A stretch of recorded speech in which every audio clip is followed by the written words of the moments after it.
$3 billion के हम drone ले रहे हैं, 30 ड्रोन ले रहे हैं MQ-9 सीरीज के। MQ-9BB जो लेटेस्ट वर्जन है इसका, ये वही ड्रोन है जो अभी आपका ज़वेरी के अगेंस्ट यूज किया गया था।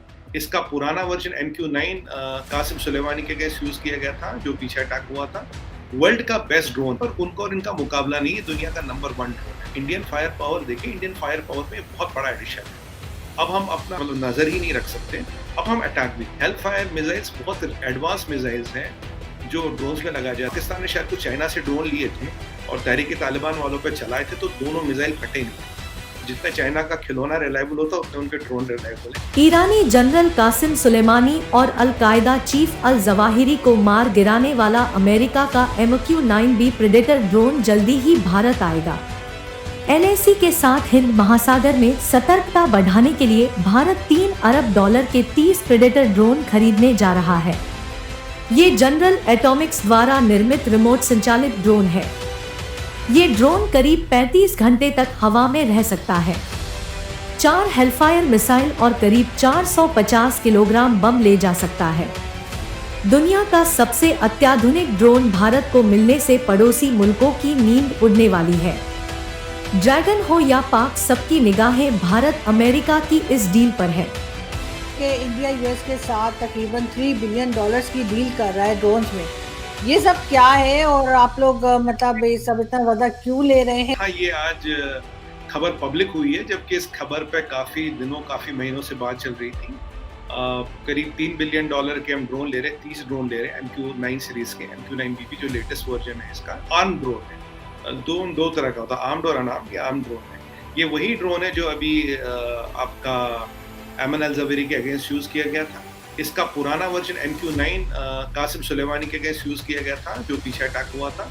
वर्ल्ड का बेस्ट ड्रोन है ये। अभी ये वाला जो वेरिएंट है इसमें काफी इंप्रूवमेंट्स है, जैसे इसकी रेंज ज्यादा है, 35 घंटे तक ये हवा में रह सकता है। इसका कमांड एंड कंट्रोल सिस्टम अच्छा है। इसमें एडवांस डिजिटल रडार्स दिए, एडवांस डिजिटल लेंसेज दिए हैं, और इसमें एक मैकेनिज्म दिया है जो बहुत क्लोज रेंज में भी, तो काफी एडवांस सिस्टम वाले ये ड्रोन है। ये एक बहुत बड़ी चीज है, क्योंकि हमने पहले इस सीरीज के ही ड्रोन्स ऑन हायर लिए थे फॉर 1 ईयर, जो नजर रखते हैं बेसिकली जो चाइना का जो जंगी बेड़ा है, जो LCA में है या जो समंदर में चाइना की एक्टिविटी वगैरह पे नजर रखने के काम आते हैं। हमने पीछे कुछ, आपको याद होगा, टर्की से भी ड्रोन लिए थे, पर उनको और इनका मुकाबला नहीं है, दुनिया का नंबर 1 ड्रोन है।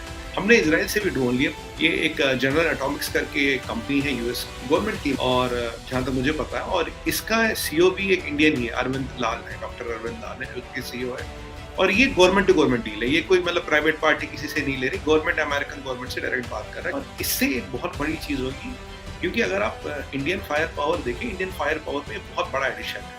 अब हम अपना नजर ही नहीं रख सकते, अब हम अटैक भी कर सकते हैं, और इनकी रेंज बहुत ज्यादा है, और इनका रडार सिग्नेचर बहुत लो है, और ये इंटरनेशनल एविएशन स्टैंडर्ड्स को मीट करते हैं। हेलफायर मिसाइल्स बहुत एडवांस मिसाइल्स हैं जो ड्रोन्स में लगाए जाते हैं, और जो हेलफायर पहली बार यूज किया गया था अमन अल-ज़वेरी के अगेंस्ट, मतलब ये चला गया तो इसकी मार से कोई नहीं बच सकता, इससे बचना असंभव होता है। जबकि पाकिस्तान ने शायद कुछ चाइना से ड्रोन लिए थे और तहरीक तालिबान वालों पे चलाए थे, तो दोनों मिसाइल फटे नहीं। जितना चाइना का खिलौना रिलायबल होता है उतने उनके ड्रोन रिलायबल है। चलिए उस पर नहीं जाते, ये कोई कंपैरिजन नहीं। अमेरिका से आगे और इजराइल के आगे इस टेक्नोलॉजी में कोई दुनिया में है नहीं, और जब तक लोग वहां पहुंचते वो 10 साल और आगे निकल जाते हैं। हमारे अपने भी ड्रोन्स हैं, हम अपना भी एक वेरिएंट बना रहे हैं, एक अपना वेरिएंट भी बना रहे हैं। तो अगेन है, जो इंडिया की पॉलिसी है, 4-5 तरह के वेरिएंट्स रखना, किसी एक तरह के वेरिएंट नहीं रखना।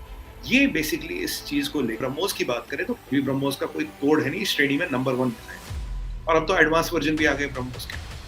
अभी हमने 2 हफ्ते पहले ब्रह्मोस का एक हाइपरसोनिक वर्जन भी टेस्ट किया, तो जिसकी मैक, जो पब्लिक फोरम इंफॉर्मेशन है, मैक 8 से ज़्यादा स्पीड है और करीब 1000 मील का इसका रेंज है।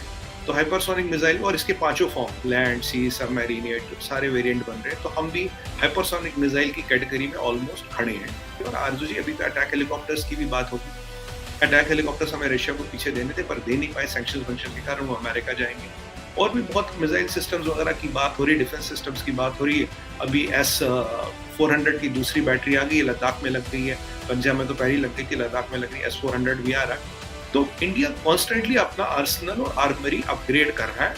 मैं आपको ये भी बता सकता हूँ कि अभी हमें करीब 600 नए जहाज अटैक भी होगा, सपोर्ट भी होगा, जिस तरह का जिसको भी एयरफोर्स को जैसा जो मिक्स ठीक लगेगा हमें और खरीदने हैं। 600 की तो हमारी ऑलमोस्ट एक विजन डॉक्यूमेंट है जिसमें हमें 600 अटैक फाइटर जेट चाहिए और ये 5th जनरेशन के 6th जनरेशन के होंगे। इसमें कुछ स्टेल्थ भी होंगे, लॉन्ग रेंज बॉम्बर्स भी होंगे, तो ये काफ़ी मिक्स एंड मैच होगा और टेक्नोलॉजी का ऐसा मिक्स एंड मैच होगा जिसको बेसिकली भेदना किसी के लिए भी इम्पॉसिबल होगा। ये थॉट प्रोसेस और स्ट्रैटेजी है इसके पीछे।